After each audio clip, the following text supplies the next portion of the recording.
Let's start. Akbar was one of the greatest emperors of India. He belonged to the Mughal dynasty. He had in his court the 9 gems, his 9 advisors. One of these gems was Birbal, known for his wit and wisdom. Let's share. Can you name any other famous emperor of India? Why would a person be called a gem? Can you name any other gem of Akbar's court other than Birbal? Let's read. The King of Kings, Emperor Akbar, who ruled over India, was a great lover of arts, sciences, literature and music. One day, on a fine morning, he was walking in his vast garden. His garden was lined with trees that produced the tastiest and juiciest fruits in the whole kingdom. There were flowers of all shapes and sizes in his garden. He had his most trusted and favorite minister Birbal with him. But the great Emperor Akbar did not have peace of mind, the quality without which no one, not even the King of Kings, can appreciate beauty. Wise Birbal, noticing this, asked Akbar, "O great and powerful king, what is troubling you? You do not seem to be your usual self, for my king never fails to enjoy the beauty of the greatest kingdom this earth has ever seen." Akbar replied, "Birbal, my dearest friend, you are right. There is indeed a riddle that has been troubling me. An idle thought, which came to me in passing, is now my cause of worry. I am troubled because I cannot find an answer to a simple question: what is the fastest thing on this planet?" Birbal said, "Is that all, Your Majesty? Call your courtiers together. Let us see if one of them can answer. If not, then I am certain I can tell you of the fastest thing on the planet." At the king's court, many heard the question that was troubling Akbar. Most were puzzled. Some said, bullock carts, others said, horses. But Birbal just smiled at them.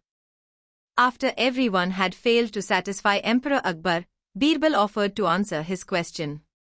He said, "Your Majesty, it is the human mind.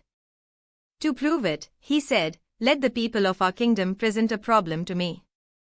I shall show you how fast I can solve it using the powers of my mind alone." A man came forward from the audience. He claimed that his neighbor had sold him his well. Now, when he wanted to draw water from the well, his neighbor wanted to charge him money for it. After being summoned to the court, his neighbor argued that he had just sold him the well, not the water in it. Akbar listened to this argument carefully and asked Birbal to settle the dispute. Birbal smiled at the man and said, "I think the solution is rather simple. It is your well now, your neighbor should be paying you rent for keeping water in your well. If he wants you to pay for his water, he must pay for using your well." The neighbor realized that he was outwitted and withdrew his claim immediately. All around, people were amazed at the wisdom of Birbal and the speed of the human mind that has the ability to solve a problem instantly. Truly, there was nothing faster than it. আকবর এবং বীরবল মোগল সম্রাটের নবরত্ন। ভারতের ইতিহাসে অন্যতম শ্রেষ্ঠ সম্রাটদের মধ্যে আকবর ছিলেন এক উজ্জ্বল নক্ষত্র। মোগল সাম্রাজ্যের অধিপতি আকবর ছিলেন একটি সুবর্ণ যুগের প্রবক্তা। তিনি শুধুমাত্র শক্তিশালী শাসকই ছিলেন না, বরং জ্ঞান, বিজ্ঞান, সঙ্গীত, সাহিত্য এবং শিল্পকলার এক মহান পৃষ্ঠপোষক ছিলেন। তার রাজসভায় নবরত্ন নামে পরিচিত 9 জন জ্ঞানী ব্যক্তিত্বের অবস্থান ছিল, যাদের মধ্যে বীরবল ছিলেন সর্বাধিক বিখ্যাত। আকবরের নবরত্ন। আকবরের নবরত্নের মধ্যে বীরবলের বুদ্ধি ও উপস্থিতি বুদ্ধি ছিল অন্যতম আকর্ষণ। তবে বীরবল ছাড়াও আকবরের নবরত্নে আরও ছিলেন তানসেন, যিনি সঙ্গীতে অসামান্য প্রতিভার অধিকারী ছিলেন, আবুল ফজল, আকবরের জীবনী লেখক এবং নীতিবিদ, এবং রাজা মান সিংহ, যিনি সামরিক ক্ষেত্রে দক্ষতার জন্য পরিচিত ছিলেন।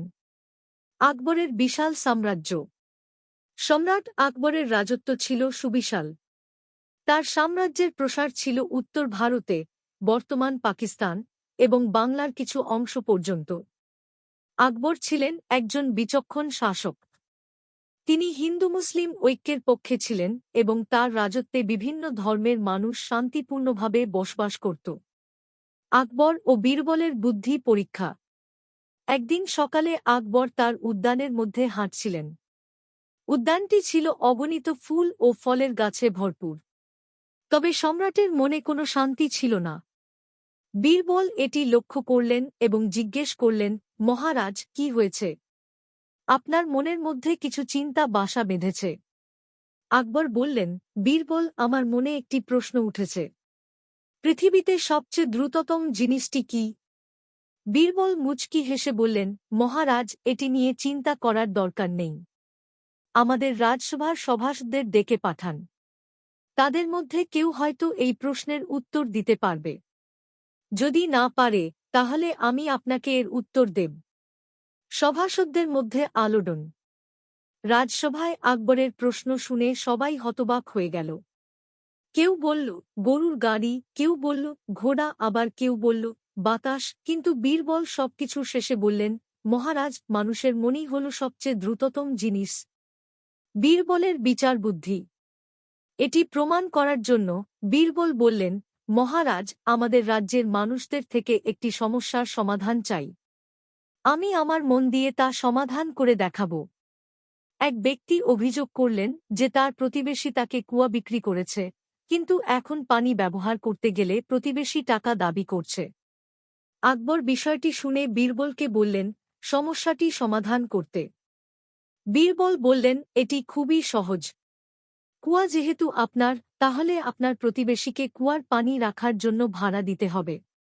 যদি সে পানির জন্য আপনাকে টাকা দিতে চায়, তাহলে তাকে আপনার কুয়া ব্যবহার করার জন্য আপনাকে ভাড়া দিতে হবে।